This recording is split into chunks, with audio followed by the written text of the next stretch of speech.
Welcome, everyone, to an electrifying episode of our podcast. Today, we have the privilege of diving into the soulful sounds and captivating stories of Sturg and Friends.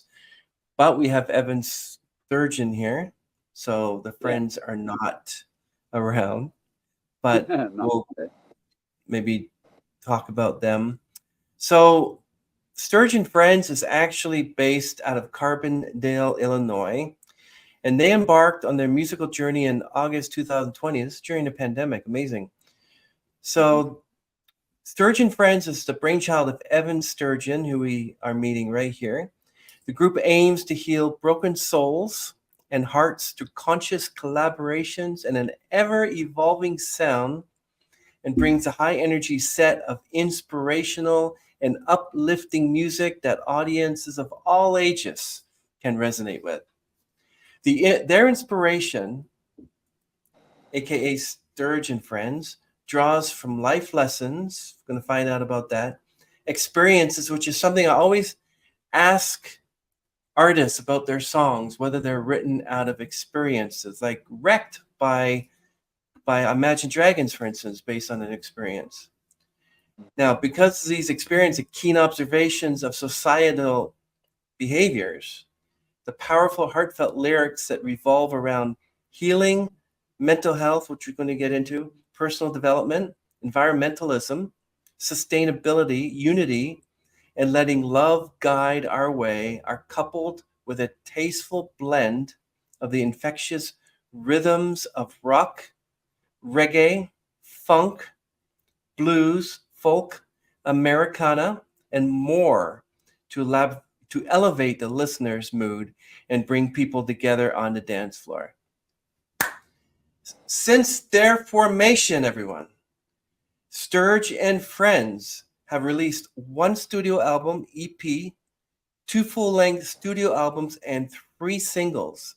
From the third upcoming full-length studio album, we're going to get into that. The most recent being Where There's a Will, that was released only just like 3 weeks ago. So, welcome to the show, Evan. Can you start by introducing the other members of the band, the three members of the band, what they play, and sorry they couldn't make us. Like, Yeah, who are you? Yeah. I wish you here too. We've got Joseph Freifogel that plays guitar and sometimes he'll fill on bass if we need him to. We got Edward Hughes, who also plays 12-string guitar with us. We got Peter Julian that plays drums. And if he is unable to make it, we have Anthony Stoker that also plays drums. And then our bass player is Mr. Kenny Keller. That's excellent. And now you've all actually started the band during the pandemic. Yeah, Like, it's what's been the a while. origin story behind the band's name, Sturge and Friends? That's a funny question. That's a good question too. But uh, my first drummer, Ethan Mundy, and I were hanging out in my apartment in Carbondale, or not Carbondale, Mount Carmel, Illinois at the time, and we were having super hot practices. My AC unit was out, and it was like 97 degrees outside, and we were taking a break, and we were contemplating the name of the band, and we were talking, threw around a couple of names, and Sturgeon and Friends was one, and then he was like, well, if it's like Sturge and Friends, and it's kind of like your last name with the Friends, and I was like, that's a good idea. So from there on, that was just kind of like the set in stone name, and yeah. You got quite a unique sound there, Evan. Sturge.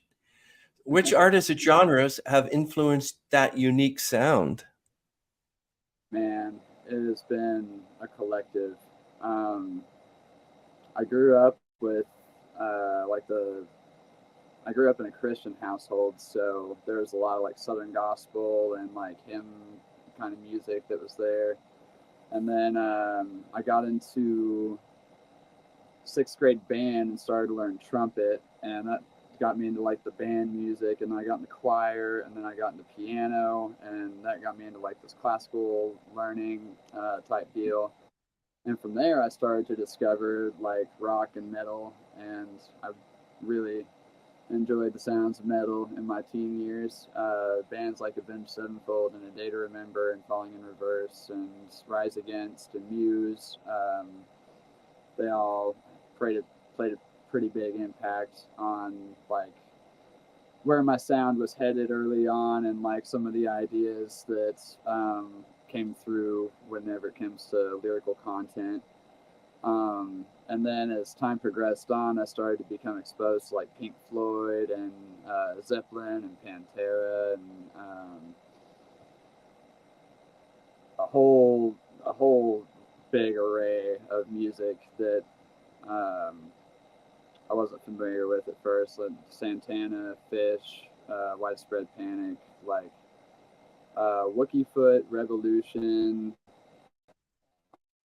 Ayla, a lot of reggae has had like a big influence on where I've headed in the last few years in particular. But it's a whole collection of just music that I've enjoyed throughout my lifetime.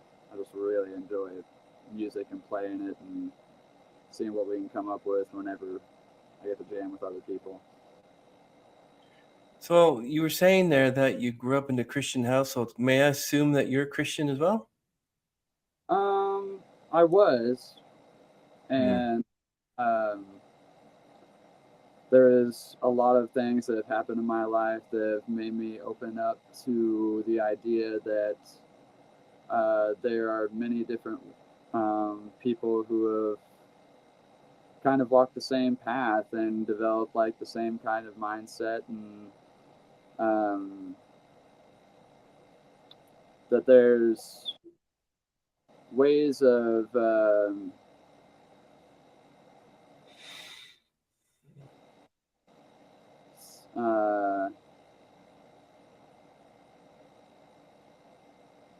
becoming more familiar with the creator than only going through like one specific source, one specific avenue of it. And so yeah, I definitely hold those morals close to my heart, and I agree with a lot of the viewpoints. There's just a lot of things that I recognize whenever it comes to hypocrisy and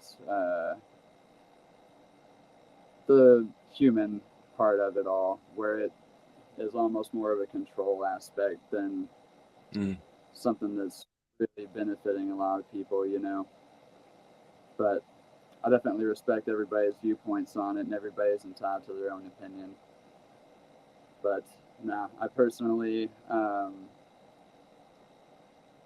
like I said, I value the teachings and I value what I got out of it personally. But since opening up my point of view, I can say that I'm a lot happier. And I don't feel near as controlled or fearful of life, and I feel like I'm just accepting of everything that is as it is and as it comes, and there's less fear in it all. I understand, Evan. I understand, Serge. Yeah, you just have to make your own choices. I'll just leave you with one scripture verse and we'll get on to the next question. Proverbs 3 verses 5 and 6. Just have a look at that one at some point. But I really think that your music has quite a unique sound. Now, I want to ask you about, can you tell us about the most memorable live performance that really sticks out in your mind? Honestly, this last weekend, it's kind of like everything built up to this last weekend, and obviously there's more that's coming down the road. But we played at Frequency One Festival in Minnesota, in Rochester, Minnesota, this last weekend, and shout out to Emily Thompson and Eric Fitzpatrick and Northern Sun Productions and the entire crew of people who put this event on, because it's ran with the intention of like providing healing to a community that really, really needs it. And in my personal opinion, whenever it comes to like events, especially events that are like wanting to promote um, healing workshops and um, mindful practices, the foundation of those events and the intentions of them are super important. I feel like if the intention isn't proper and that energy isn't there, then something it's just built on sand, you know, it'll crumble eventually. Wow. So I've got a big appreciation for them because they're doing it right. And the people that it attracted in was just absolutely amazing. We had like kids singing and dancing with us, little kids with tambourines, singing our lyrics and stuff that like we're over 500 miles away from home, but they're singing stuff word for word. Like, wow, man, that's super heart touching. So, yeah, definitely this last weekend, that we've ever played has been definitely right on par with it. Um, there's been a lot. Everyone has its own special thing, you know, and there's always connections that are made, whether it feels like, oh man, there's only like two people here and they're not listening. there's, but no, everything has a purpose, man, and they're all memorable in their own way. But this last weekend was definitely an eye opener and a game changer in its own way. Wow, there's always something that happens during a live performance, and some of them are like people don't like your music, throwing a tomato at you. There's hecklers. Would you say that you ever get any of those? I've definitely had people that didn't necessarily vibe and they just kind of like left the venue, but that's also in some bars where they're expecting country music and uh, or bluegrass, and I mean we cross into that sometimes, but a lot of it's not that, and the lyric content is way different than what they're after too. So it's kind of like the picking the right place to go to where we're going to be appreciated and going there. But I've definitely picked many of places where we were not, and that's okay. But even still, in those places, there's been plenty of people that were like, "Yeah, that rocks." So get some and give some. It is what it is.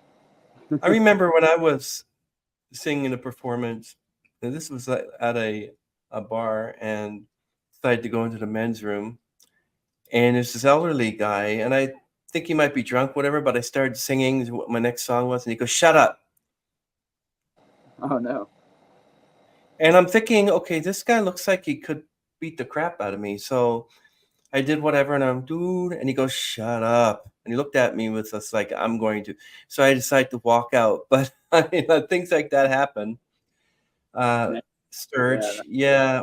So that's yeah, that new song that you have, "Where There's a Will." Now, what is your approach to songwriting? Did Amber, Alexa, and Drew help you with that one, or just your band members? I wrote that one on my own actually, and then well, the foundation of it. Um, Shout out to brother Mikey for being kind of an inspiration on this. I play guitar for him whenever we are at the same festivals and stuff. And Hmm. one of the little tidbits, one of the gold nuggets of advice he gave me was a recommendation on like he said that some of my songs have like a sing along kind of thing already, where like it gets them to interact, but to try and incorporate that a little bit more. So at that period in time, I'd been going through a lot, really, and the saying "where there's a will, there's a way" it just kind of been like stuck in my head because like any time that it seemed like there was obstacles that were in the way that were impassable, like just keep pushing on through and get through them because like if you got the will for it, like eventually like you'll find a way to do it, man. And then I started thinking on a collective level of if we actually have a will to make a change, and we have the will to like make things better, we can do it, and we can do it like today. And it can be like there's some things that'll take a lot of time to incorporate, you know, like nothing's like a super overnight process, but there's some things that really can be. And so the where there's a will, there's a way callback is more of like the inspiration from Brother Mikey on like getting the audience to like sing with me, and that's a whole lot more fun than I thought it would be.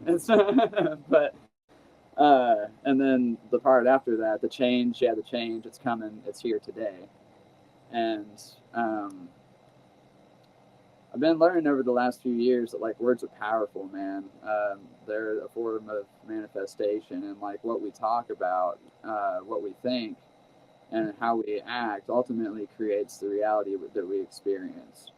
So, going around and having people sing these lyrics of like the change is here today, I feel like it's a powerful ripple, and it's something that can like change consciousness as we go along, just as many other people have done with like positive affirmations and music before. You know, it's kind of like what's helped me get to where I'm at today.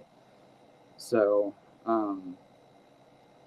yeah, I sat down with that approach on this song, and I started thinking about like I'm writing this at 3 a.m. in a dark tiny house, and it's like kind of lonesome, but like it's not lonesome whenever like you start to think about how many people are actually wanting the shift to happen.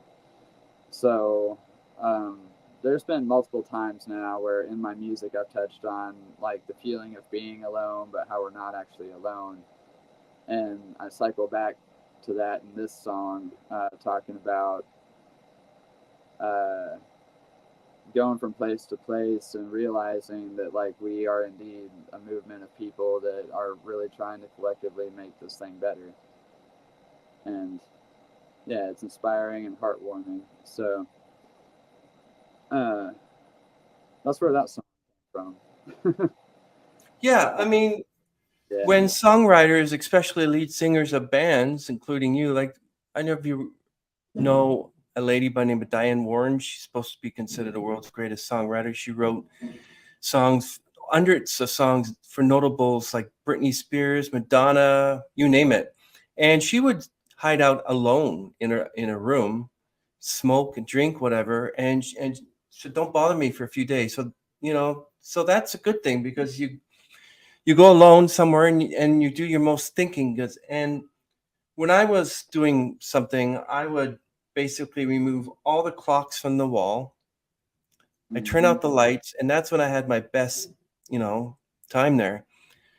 But 4 hours just goes by like that because you're constantly looking like and say, okay, oh, I've only been here for 10 minutes. Oh my, if you get rid of all your clocks and you just do whatever, I found out that 2 hours or 3 hours have gone by like that. I'm like, what? 3:30? It's just like 12, So I understand what you're talking about. Now I want to ask you about Where There's a Will. Uh, I know this is featuring Amber Echo, Alexa Gurley, and Drew, but is this song healing, mental health, personal development, environmentalism, sustainability, unity, or letting love guide? Which one is it? I think it encompasses a bit of almost all of them. And big shout out to Amber, Alexa, and Drew, and all the other friends that lent their voices. Amber kind of transformed the song in her own way. Quick little segue, and I'll go back. But I had sent it over to her and asked if she wanted to collaborate on it, and it was kind of she sent me back like these vocals, like the vocal parts here in the background of the verses and stuff, the oohs and ahs and everything. Wow. Like a whole other level that I never like even thought of because I don't have that voice, like it's just doesn't work. But yeah, no, her and Alexa and Drew all put like phenomenal harmony parts on it, and they took it to a different level. But all right, circling back, what was the original question that I was about to answer? That's all right. I mean, just basically want to know if that song was environmental, love. Right. Yeah. So It was definitely about unity and love, and the environmental side of things is more like the song speaks for itself, and a couple other songs that I have. But yeah, mental health is definitely one. I touch on "Oh My My," how the colors fly when you go deep inside the mind's eye, which is a reference to breathwork and meditation, which is like really big time helped me a lot whenever it comes to mental health. And also like community, being with community, unity in the community, that's massive for mental health and everything too. So like, and all it kind of like encompasses a good amount of those. But when you're listening to it, the idea is just to like uplift your mood and your vibration as much as possible. That way, like you feel better in the moment, as long along with like maybe having the lyrics impact you to go along. But yeah.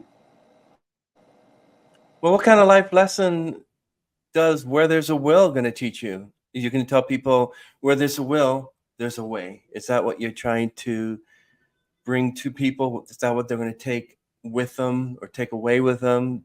That where there's a will, there's a way? Where there's, yes. But on what level is kind of up to the person, I think. Whenever people listen to music, like I can mean it one way and it can be interpreted in like 1,000 different ways depending on where the person is at and what they're going through mentally in the moment. But I want to be an inspiration to remind people that like no matter what you are going through, there is like a way to get through it. And even though like times may seem really dark and really hard and like they're not going to give up, they will. And as long as you got the willpower, like as long as you like keep the will to keep on going, you're going to get through it. And collectively, on the revolutionist side of my existence, I do want to encourage people that like when we come together, there is a way to make good change happen in this reality. We can stop a lot of the unnecessary violence. We can feed the people that need to be fed. We can clean up our water. We can clean up our land. We can do anything we put our minds to as long as there's a will to do it, and if people actually put in the effort and the time. And there's also a way to get to that point if you're not to that point, as long as you got the will to do it. So I guess it's a very multifaceted kind of song whenever you get right down to it. I just want to uplift people and remind them like you can keep going, because there's been, for me, it's been a reminder that like even though times do get really hard, like I can keep pushing on through. And there's been times where I haven't wanted to, but there's always better days, and the sun always comes up after a dark night, you know. So Yeah, I know you deal with mental health. You have to deal with your mental health, but how do you balance creativity and authenticity in your music? How do you make it real? yeah, that's the challenge in a very fake world, isn't it? Where everything's very superficial. That's been one of my one of my big inspirations, to be honest with you, because I saw how inauthentic everything was. I saw how it's all geared towards like either sex, drugs, violence, greed, cheating on somebody, your partner leaving you, like a lot of negativity, a lot of things that like if you listen to it enough, it will keep you in this just mental state of like exactly what they're telling you. And so I try to approach it from an honest standpoint of like, hey, I'm human. Like I got my times where like I mess up, and I got my times where like I definitely still need work, you know, just like everybody does. But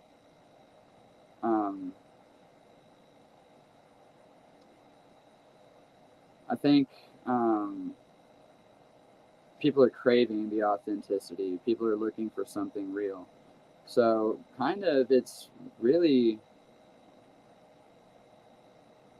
kind of easy in its own way, not necessarily easy to open up and be an open book for people, you know, but to like reflect on like how things have gone and realize that actually had a purpose to it. Maybe like putting that in a message delivering it in a packaged MP3 file can actually help somebody out, you know? So I've just kind of approached it from that standpoint for the last like 6 years now, whenever I started writing the music for this project. And before that, I was just writing about like how I was frustrated with how things were. I saw that there's a lot of injustice and a lot of people that were like hooked on drugs and hooked on like alcohol and like trapped in terrible states of living without any need to be, you know, like there's plenty of resources that are available to assist the people that are not in a good situation, but it seems to be a select few. So there's a lot of anger and frustration at the beginning of it all, and then I started to realize that even though there are people that are facilitating that, it's not something that I have to like experience my own self, and I can make changes within my own self to be more present in the moment and be more grateful for like this life that we live and for like the experience overall as it is, because the highs give contrast to the lows, which give contrast to the highs, and both of them make up the experience that we have. So yeah, I've just kind of tried to approach it from an authentic standpoint from the beginning of like this particular project. And sometimes that's not people's jam, and sometimes it is. Right. I can imagine what's going through your head, because you had taken the 3 albums on tour, different venues, festivals, businesses, and private events, parties, but you got to share the same lineups. Look at all these people, everyone. I mean, it's amazing. Like, especially Wookiefoot. What was that like?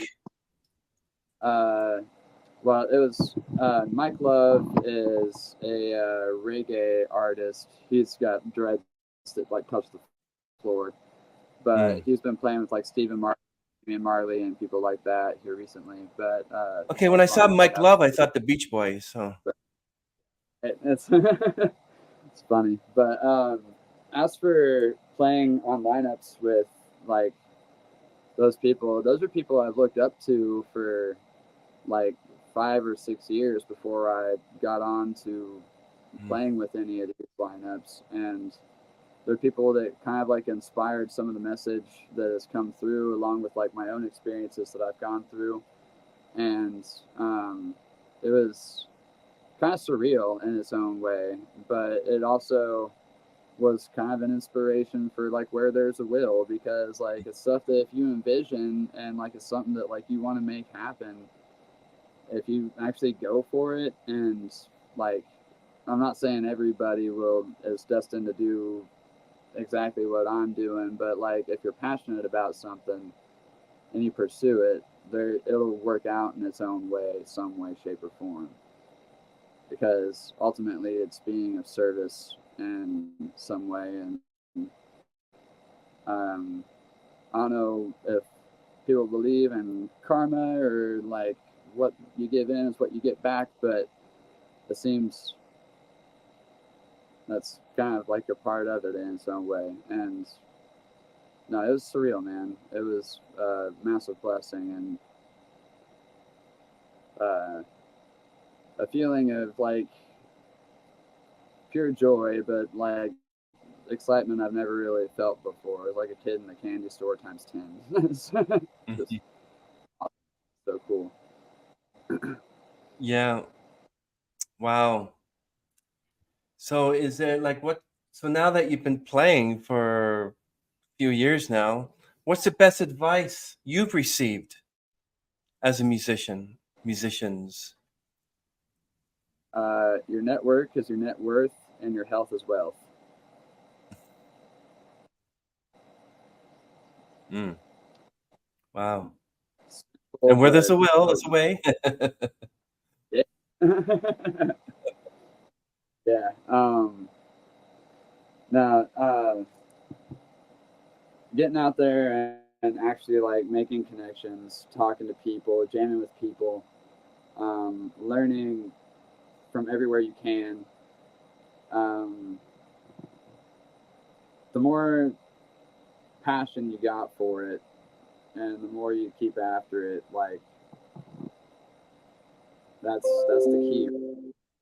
Quit, keep going, and everyone sucks at first. Some people are just like innately good and they're freaks of nature, but everybody else has to practice a lot. And I'm definitely one of those people. I still hit notes that make me go, "Oh God, that was not it." But it's what you have to. What matters is jazz, you know.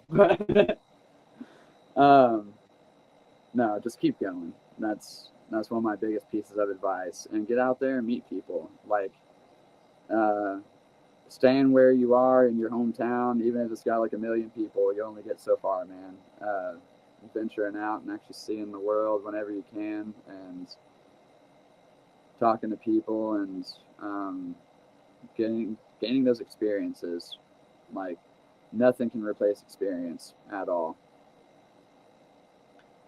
And is it easy to connect with your fans and people that listen to you and hear you? And yeah, it is actually. As much as I am not a fan of social media, sometimes it's its own double-edged sword, but it does allow us to keep in contact with people on a unprecedented level. Awesome performer named Lena Bell that I met at Kentucky Yoga Festival a couple months back. She is a big advocate for doing email lists. Like, if you have your website set up, you can set up like an email list through that, and you can stay in contact with people that way. Like, whenever you go to shows, people like your music, they come up to the merch booth like, "Hey, write down your stuff," and like, we can stay in contact at a personal level instead of having to rely on Facebook.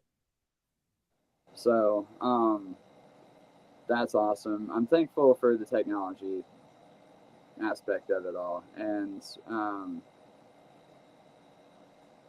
whenever it comes to writing more authentic material, it's definitely easier to connect with people in person and even online. But it leads to some really deep conversations that like are eye-opening and healing. That yeah, just wouldn't otherwise. You know, it's awesome. you just never know, because like I go by the phrase, "The good that you put out, it'll be returned to you," and I know that for a fact, but I kind of be humble about it. And Yeah. It's sort of like I get a lot of artists who want an interview, and you treat them the same as everyone because they're people, and they put, one leg at a time in their pants and stuff. My father taught me a lot about treating people the same, and they're not better than you and you're not better than them. Do you have a dream collaboration? Who would you like to collaborate with? I mean, not Amber Echo or Alexa Gurley, but any famous person or dream collaboration, like maybe you and Alice Cooper or something? That would be cool. I've got a few, I guess.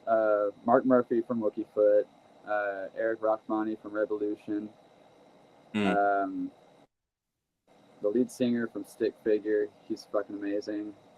David Gilmour did give almost anything. Really? Wow. That would be incredible. And let's see. Jeremy McKinnon from A Day to Remember, and the lead singer from Shinedown. Those are my top favorites right there. I think you could say of people that'd be awesome. What if you got a knock on the door? Hello, Evan. Are you from Sturg and Friends? It's me, Paul McCartney. I'd like to do a collaboration with you. Could you do it? Oh man, that'd be amazing. Yeah. Yeah, no, that'd be incredible. And a bad impression too. Any of the Beatles, if Hendrix came back from the dead, like, man. Wow. I don't think there's many I would turn down. Well, actually, there'd probably be a lot. No, I'd say that, but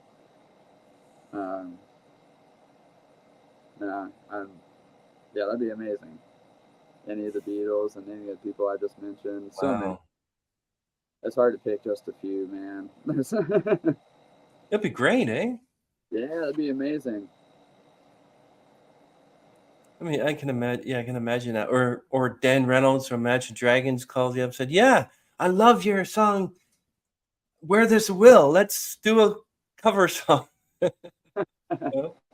I know you eventually get to the point where you meet someone at a bar and you find out that they're related to a famous musician, and you're like, "Hey, maybe you and them can, jam together." I'm like, "Sure." Like, I want to get Sting on the podcast, so hopefully, hey, can we do a cover song? I know a song that you did. I like to do a cover of. That'd be amazing. That would be pretty amazing. I'd definitely check that out whenever. So when you put together your album or your song Where There's a Will, how do you, or anything you do with your band, how do you handle creative disagreements? Pretty openly, really. Thankfully, everybody's been like pretty okay with the material that I've written and come to them with, and there's people that have made some suggestions. I'm like, hey, what if we did this? And then we tried it, and I'm like, that's genius. Let's do that. And then there's been some times where we tried it, and we're like, nah, we'll try something else or just leave it as it was. But that's one of the things that I try to be open-minded and approach with, because the and friends parts of it comes down to, like, I love making music with other people. Mm-hmm. And I realize that everybody has their own little touch of magic to bring to something, and I love giving people the creative freedom within a certain means to like explore what they want to do with it, So yeah, no, I definitely love hearing what other people have to say, and like to see what happens when we try it. And then if it doesn't work out, it doesn't work out. If it does, right on. You guys were right. Yeah. Are you the guy, actually, type of person who is, live in the moment, one day at a time, don't worry about tomorrow, just live for the day? There's a balance in it. Because if I solely did that, I would not be able to book anything months in advance. Mm-hmm. And so there's definitely have to plan ahead on and make sure that everything is as it should be, but I try and stay as present as possible while doing so. And so there's a balance to it, definitely. But I definitely try to stay as grounded and present as I can. It feels a lot better than less stress. Yeah. So what would you consider be the ultimate goal for Sturg and Friends?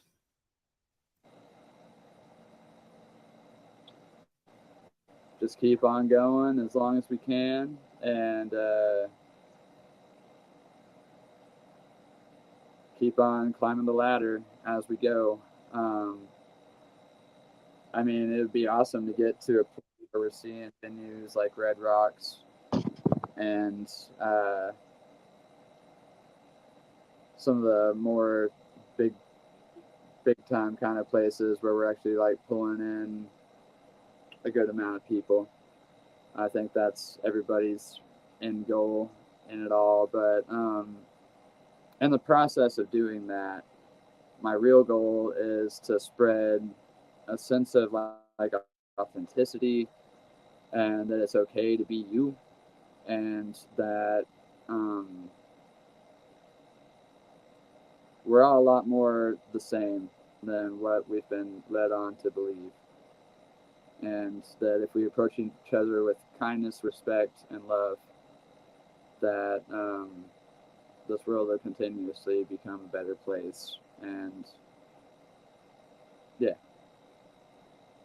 So do you have a type of guitar you like Gibson, Taylor, Stratocaster?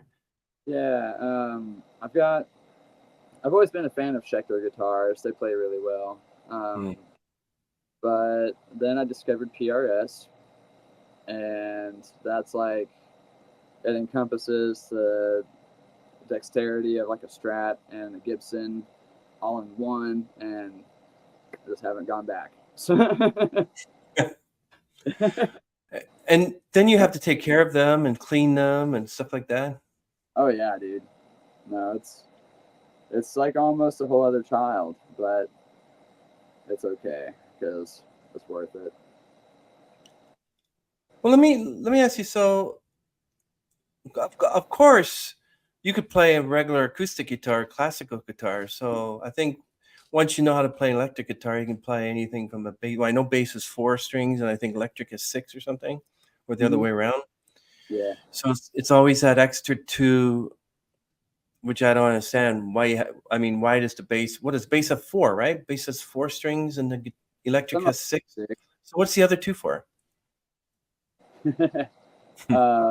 Well, I mean, you can hit way higher registers on the guitar whenever it comes to the bass is definitely made for like the thicker strings that are more in the low end, but they also make like 5 and 6 string basses where you can go even lower, where you can go higher too, depending on how many strings you want to get on it. But yeah, no, the guitar is just meant to be a versatile instrument and cover like as many octaves in as short of a distance as possible. And it's fun. I like it. Okay, my friend. Here's the ultimate question. I want to ask, be truthful. Number 1, Smoke on the Water, or number 2, Thunderstruck? Thunderstruck. Can you play that? I'd have to practice. With practice. Good answer. Yes, yes I could. Because that and Smoke on the Water and I think Stairway to Heaven, I think they have a list of songs that you cannot play in a music store. Yeah.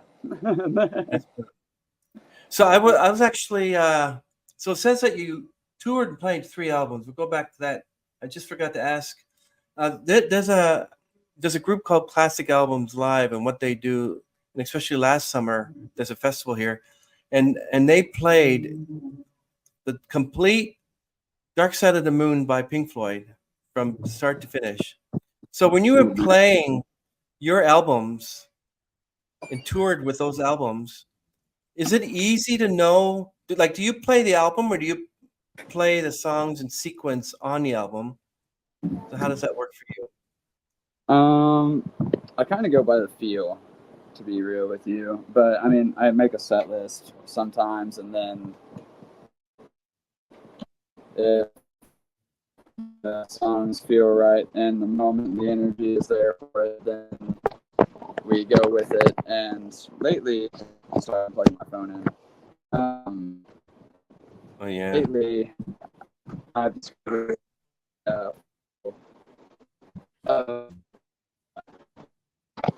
songs, so it kind of goes based on the vibe of the music and like getting keeping the energy like high at first and then like letting it flow, you know. So yeah, definitely go with the energy of it all. Yeah. What do you say is the most unexpected source of inspiration for one of your songs? A friend dying. Really? Yeah, that's what Dakota's song is based on. And it just so happens to be like our most popular tune. But he was a friend that passed away back in 2020, actually, like right before he came to the first festival that we played. And then a month later, he went down to Florida and unfortunately got like caught in a riptide and like pulled out into the ocean, didn't make it out. So, oh wow. I got a call from a friend that was like down there with him and told me the news, and I was on my way back home from picking up my kid, and whenever I got the call, it was a super sunny day like it is right now, and then like wow. I don't know where it just started to like trickle down rain, and I was like, wow, like I feel you here. So I went inside, just sat down, and put my guitar in open D, and that was the first time I've ever even like tried to write a song in that tuning or really play much of that tuning at all. And it just kind of like came out, and yeah, it's about how like things can happen really unexpectedly, and how like we're not guaranteed like tomorrow, we're not even guaranteed like the next moment after this one, you know. But even though these people are not here with us physically now, their essence, their memory, and their spirit still lives on, and it's still around and with us. So yeah, that was a very unexpected one. I say the one that's like right along there with it is another song called Trauma Days that like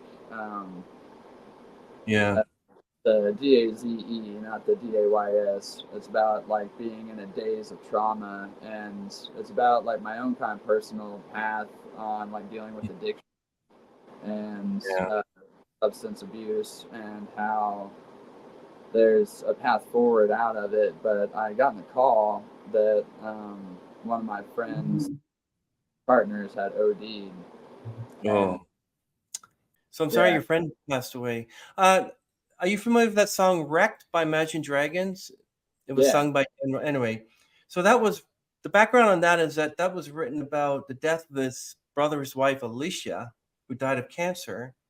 So he wrote a song. So many have written songs about the passing of their loved ones. So I would, if I was a singer songwriter, and I would probably write a song about like, you know, death of my father, death of my mother, and people that I've lost. So I can understand that, and especially like, I mean, that's a terrible thing. I'm so sorry to happen to you. That's quite an experience. But yeah, the inspiration for a song would. But so okay, so when you're doing it, 3 albums or tour or writing a song, Like, how do you recharge creativity after a demanding tour or recording session, or you're just sitting on your couch and you're going thunderstruck or whatever? You say, I'm going to get a sandwich. What do you do? I mean, thankfully, I live kind of out in the middle of nowhere, so I got the opportunity to just go out and be in the quiet, and that helps a lot. So I also spend a good amount of time with my kiddo. He's with me like all the time, so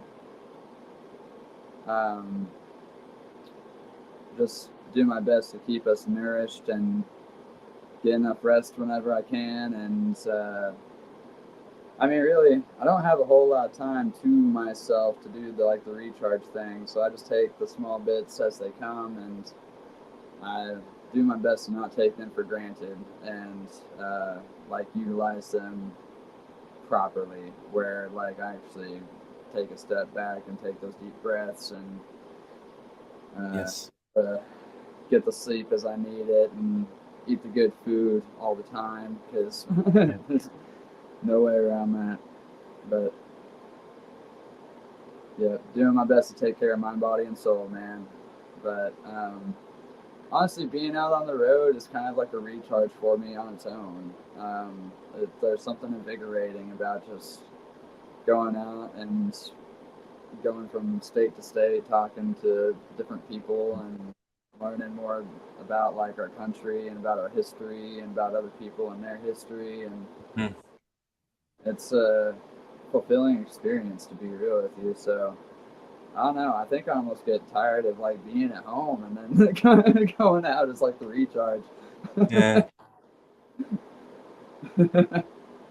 Wow. What's your thoughts on cover songs?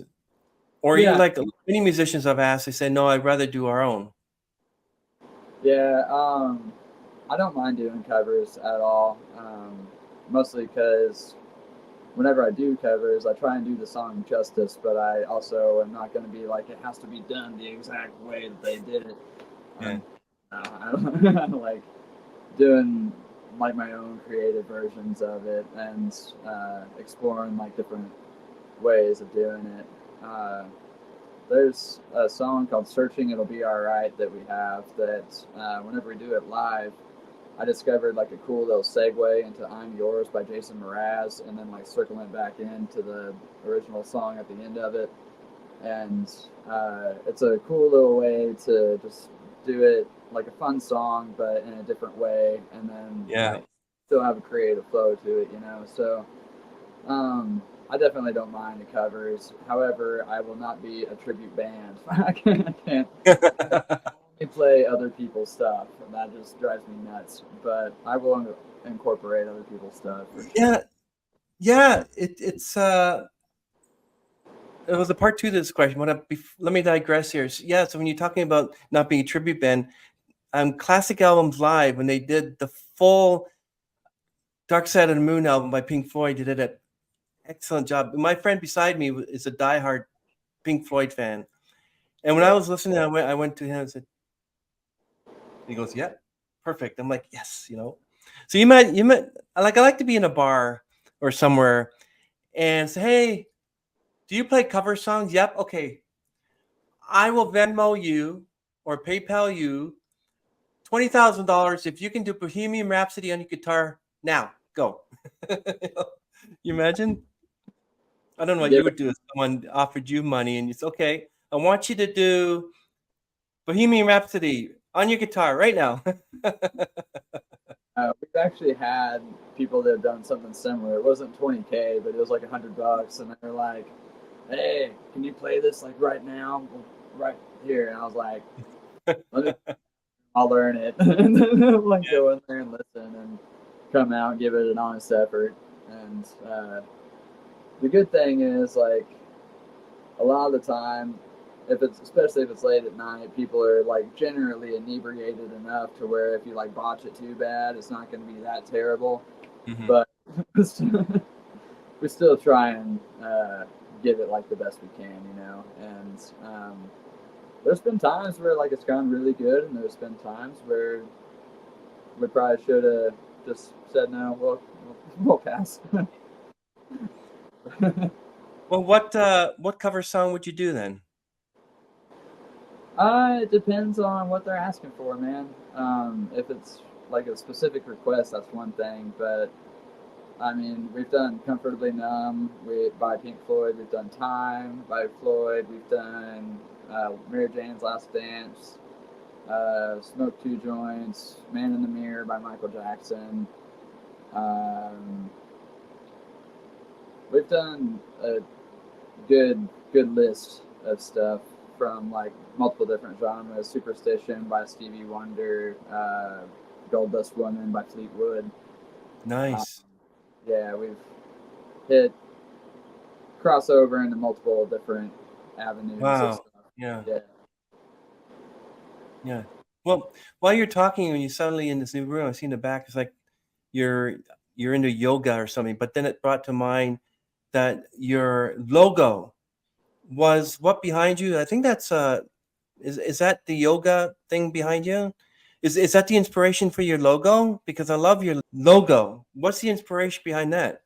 So the logo itself, well, first, those those are those are Sanskrit words that are ancient mantras. Like a lot of people have seen the Buddhists sitting there and going Om, but the symbol for Om is what's in the center right there, and then there's like Va Na, and then like a whole bunch of other ones that come after that. That like if you were to sit and focus in on breathing and like just repeat these over and over again, they create certain vibrations that activate certain energetic centers Mhm. within you, and then that has like some really deep healing properties to it that you don't really understand until you experience it. But the inspiration for my logo, I don't know if you've ever heard of like the flower of life or the seed of life, but that is, it's the symbol for like not only unity, but like how it's got a center point, and then everything stems from that center point. It's like Mm. a physical representation of creation Mm. and of the divine, you know. So my one of my goals is to like bring people together through music, and so I figured that like a symbol that represents unification on its own is a pretty good representation of what I'm trying to go for. Mm. So Wow. It's beautiful. I like that. I like how musicians and guitarists and band members like express their feelings of music and stuff like that. Here's a really interesting question for you. I don't know if you're familiar with Bad Mary. You should follow Bad Mary. Really good group.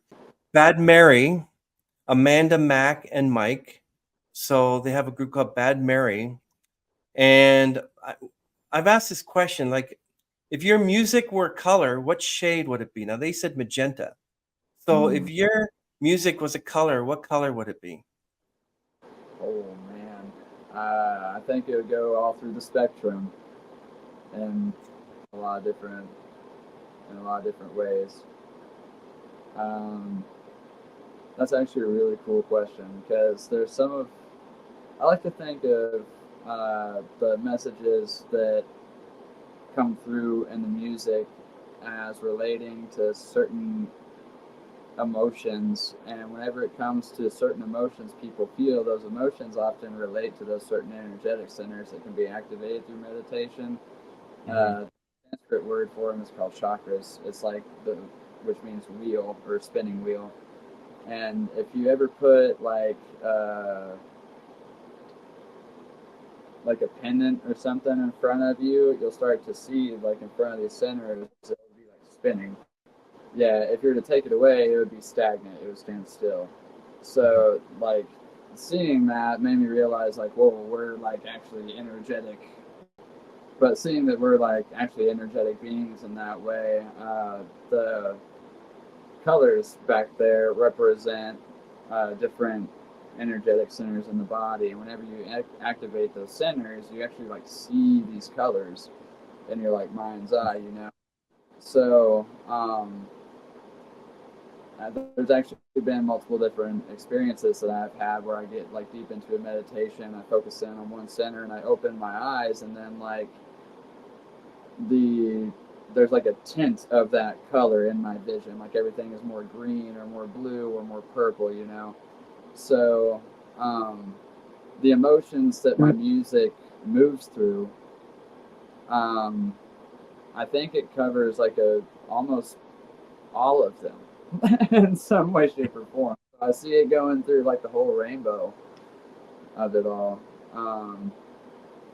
There's stuff that gets heavy and metallic, and then there's stuff that's like really contemporary and floaty, and everything in between, you know. So I'd say you gotta taste the rainbow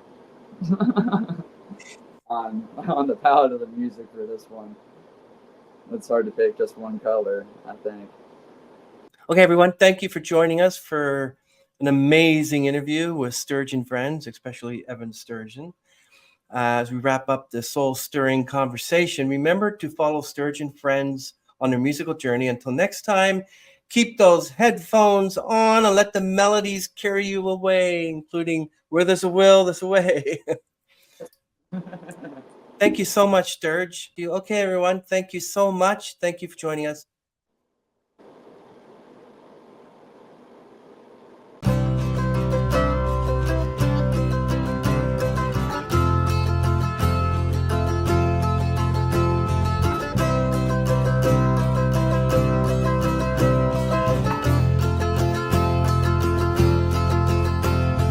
A lost child at heart,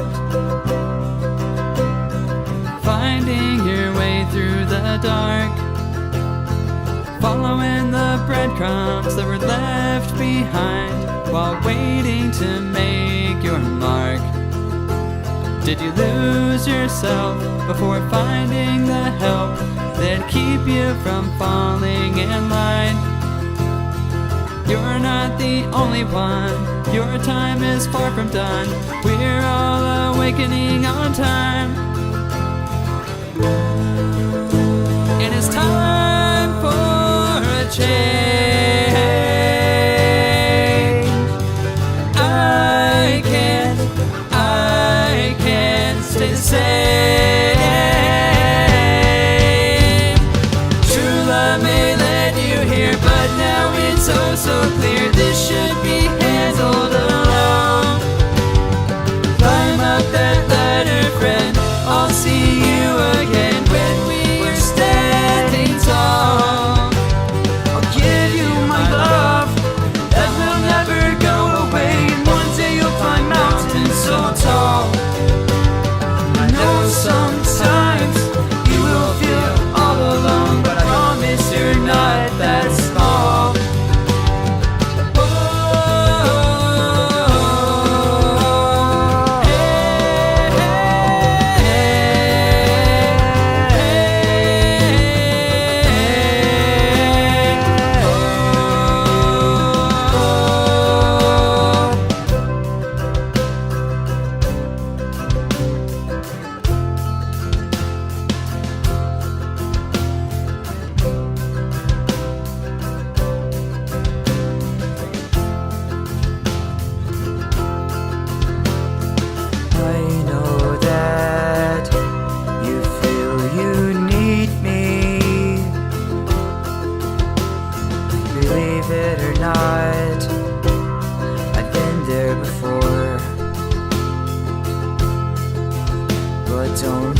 Yourself in someone else.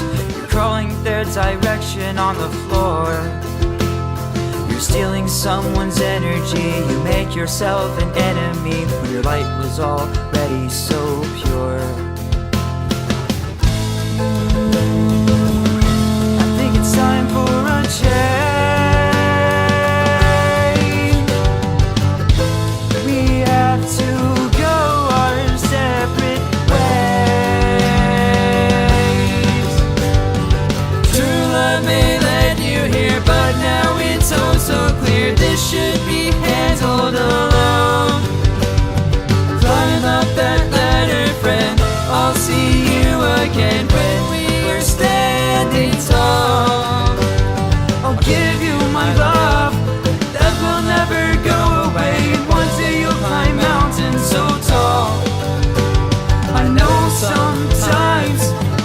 feel all alone.